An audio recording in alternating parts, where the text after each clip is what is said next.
Hey guys, so if you have the question if the quickshifter damage a gearbox, if correctly programmed, the quickshifter doesn't cause any damage to the transmission components.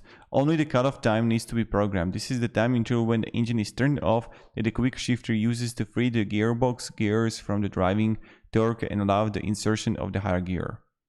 So if it's not programmed correctly, it can generate problems, as happens for example with injection programmed to the wrong values. So this is like an important thing that I found for you. I hope this video gave you at least a little bit of value. And if the engine cutoff times used are too short, the gearbox suffers mechanical stresses due to the restoration of power before the gear is correctly engaged, which is why it's always just to start programming the quickshifter from the very high cutoff times and then go down to the option value. So that's it. Thank you very much and have a great day and goodbye.